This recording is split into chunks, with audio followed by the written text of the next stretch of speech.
২৪-এর অভ্যুত্থানের অপরিপূর্ণ আকাঙ্ক্ষাগুলোকে বাংলাদেশে পরিপূর্ণভাবে বাস্তবায়ন করা, সেই দলের নেতাকর্মীরা আমরা যেন কেউ কখনো ব্যক্তিগত চাওয়া পাওয়া, ব্যক্তিগত প্রাপ্তি অপ্রাপ্তিগুলোকে আমাদের প্রধান লক্ষ্য করে না তুলি। আমরা যখন দলীয় কার্যক্রমের সঙ্গে যুক্ত হই তখন যেন আমাদের ব্যক্তিগত যত ধরনের অসঙ্গতি রয়েছে সেগুলোকে দূরে ঠেলে দিয়ে আমরা দলীয় কার্যক্রমে যুক্ত হতে পারি।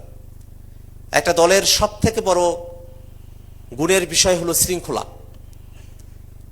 জাতীয় নাগরিক পার্টি এনসিপির সঙ্গে যারা যুক্ত হয়েছেন তারা সবাই খুব শৃঙ্খলাবদ্ধভাবে রাজনীতিতে অগ্রসর হওয়ার মানসিকতা নিয়ে আপনারা এখানে এসেছেন। তারপরেও বিচ্ছিন্ন যে ঘটনাগুলো আমাদের কাছে উপস্থাপিত হয় সেটাও আমাদেরকে মর্মাহত করে, আমাদেরকে কষ্ট দেয়। আপনাদের কাছে আমার আহ্বান থাকবে, যেহেতু ঢাকা জেলা এবং মহানগর রাজনীতির জন্য সবথেকে গুরুত্বপূর্ণ অঞ্চল এবং ঢাকা জেলা এবং মহানগরকেই এনসিপির অভেদ্য দুর্গ হিসেবে গড়ে তুলতে হবে, সে কারণে এই অঞ্চলের মধ্যে আপনারা যারা আছেন আপনারা দলীয় শৃঙ্খলার বিষয়কে সবথেকে গুরুত্বের সঙ্গে বিবেচনা করবেন, অত্যন্ত ভদ্রচিতভাবে নিজেদের রাজনৈতিক কর্মকাণ্ডগুলোকে আপনারা পরিচালনা করবেন। এই আশাবাদ আপনাদের কাছে আমি রাখতে চাই এবং আমি বিশ্বাস করি যে আশাবাদের ভিত্তিতেই আমরা নতুন বাংলাদেশে নতুন রাজনীতি আমরা বিনির্মাণ করতে পারব। আমরা ঐক্যমত্য কমিশনের আলোচনাগুলোতে অংশগ্রহণ করেছি। ঐক্যমত্য কমিশনের আলোচনা হয়তো অনেক আগেই শেষ হয়ে যেতে পারত যদি না এনসিপি সংস্কারের আলোচনাকেই প্রধানতম লক্ষ্য বস্তুতে পরিণত না করত।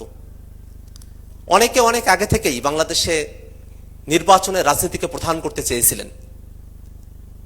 আজ থেকে আরো ৩-৪-৫ মাস আগেই সাংবাদিকেরা আমাদেরকে এসে নির্বাচনী রাজনীতিতে আমাদের কি অবস্থা না অবস্থা সেগুলো তারা জিজ্ঞেস করতেন, প্রশ্ন করতেন।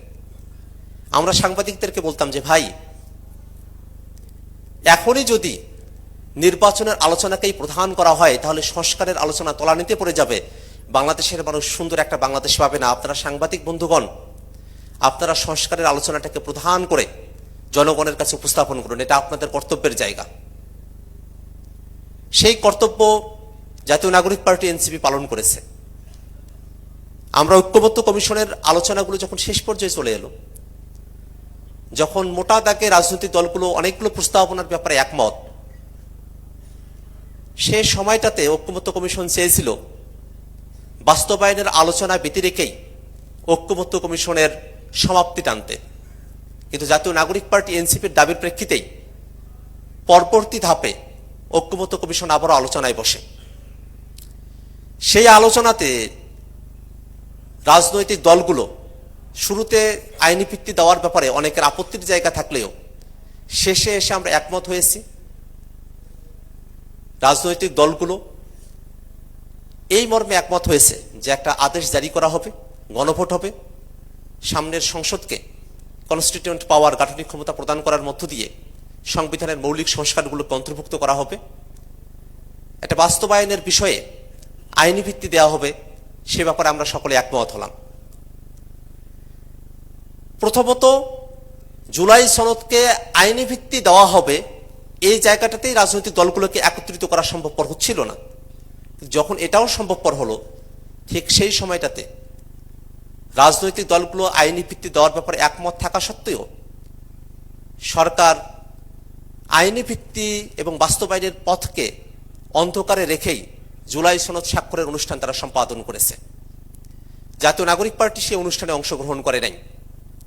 আমরা সরকারের কাছে এবং ঐক্যমত্য কমিশনের কাছে উদাত্ত আহ্বান রেখেছিলাম যে জুলাই সনদ বাস্তবায়নের আইনি ভিত্তি, আদেশ, গণভোট এবং সাংবিধানিক সংস্থাদের দ্বিত্ব ক্ষমতার বিষয়কে পরিষ্কারভাবে জাতির কাছে উপস্থাপন করার মধ্য দিয়েই জুলাই সনদ কেবলমাত্র পরিপূর্ণতা পেতে পারে।